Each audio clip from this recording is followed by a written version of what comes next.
लिए दिए थे, अच्छे के लिए। मम्मी ने भी देखा एक बार भी कि आपकी जान की कीमत क्या कुछ भी नहीं है? क्या आप सरकारों के लिए बस गिनती में आते हैं? अगर इसका जवाब ना में होता तो ये हादसे ना होते, ये लापरवाही ना होती। अगर आप मायने रखते तो आपकी आंखों में ये आंसू ना होते, ये बेबसी ना होती। जिन्हें जिंदगी देनी थी वो मौत बांटने लगे, जिन्हें मनोरंजन करना था वो मैयत का इंतजाम करने लगे।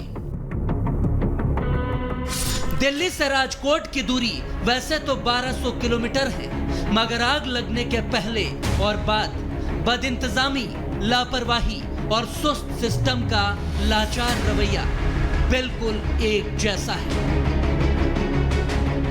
जिसके गवाह है कई जिंदगियों को भस्म कर देने वाली ये 2 तस्वीरें। रोइए कि आप दिल्ली में हैं, लाशों के ढेर में अपने मासूमों को ले जाइए, जैसे ये बदकिस्मत लोग लेकर जा रहे हैं।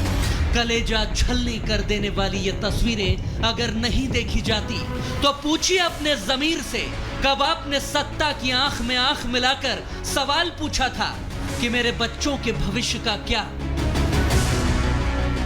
उसकी सुरक्षा का क्या? पूछिए उस सिस्टम से कि इन मासूमों की जिंदगी क्या वापस दे सकते हो?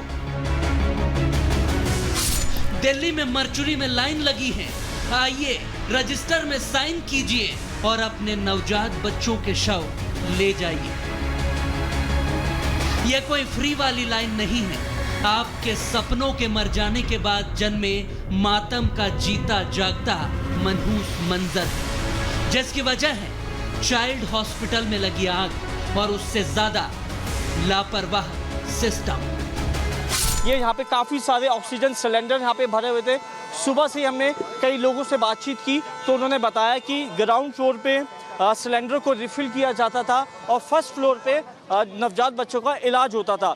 जब ये आग लगी तो इन्हीं में से कुछ सिलेंडर में ब्लास्ट हुआ। पुलिस इस मामले में लीगल एक्शन ले रही है। आरोपी मालिक को गिरफ्तार किया जा चुका है, फिलहाल उससे पूछताछ की जा रही है। मुफ्त की स्वास्थ्य व्यवस्था का ढोल पीटने वाली केजरीवाल सरकार क्या प्राइवेट बेबी केयर सेंटर पर सो रही थी? जहां 5 बेड की छूट थी, वहां कैसे इतने बच्चों को मरने के लिए भर्ती कर लिया गया? कहां सोया रहा सिस्टम? कहां थे जिम्मेदार?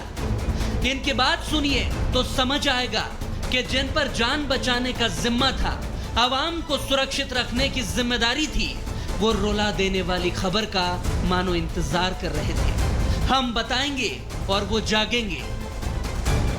सुबह मैं मॉर्निंग वॉक पे निकला तो मीडिया के ज़रिए मुझे जानकारी मिली और मैं वहीं से सीधा यहाँ पे घटनास्थल पे आया। ऐसे मासूम बच्चों की मौत का जिम्मेदार दिल्ली प्रशासन का भ्रष्टाचार है। ये बिल्डिंग उस भ्रष्टाचार की नमूना है। इस भ्रष्टाचार के कारण उन 7 बच्चों की असमय मृत्यु हुई है। जो अधिकारी इसमें दोषी हैं उनके खिलाफ कार्रवाई करनी चाहिए। आग लगने का सिलसिला जारी है, कोई भी रोकथाम के स्टेप नहीं उठाए जाते, कहीं भी जांच की रिपोर्ट नहीं आती है। गलती क्या हुई, क्या कारण होते हैं? जिन माओं के कलेजे के टुकड़े गेमिंग जोन में मनोरंजन करने के लिए गए थे, सोचा था हंसते खेलते वापस आ जाएंगे, मगर आई तो बस कलेजा चीर देने वाली वो खबर जिसने सब कुछ खत्म कर दिया।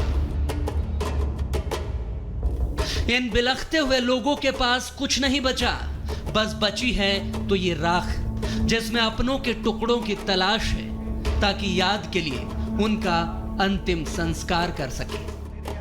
अब जब मलबा हटाने के बाद जो एनडीआरएफ की टीम एक बार फिर यहाँ पर पहुँची है और आप देखेंगे कि इक्विपमेंट्स के ज़रिए मानव अवशेष निकालने की कोशिश या कुछ ऐसे सबूत मिले कि यहाँ पर भी किसी के साथ कोई हादसा हुआ हो या वो जल गया हो, उस तरीके की चीज़ें यहाँ पर खोजने की, खंगालने की जो कवायद है वो यहाँ पर प्रशासन द्वारा साफ तौर पर की जा रही है।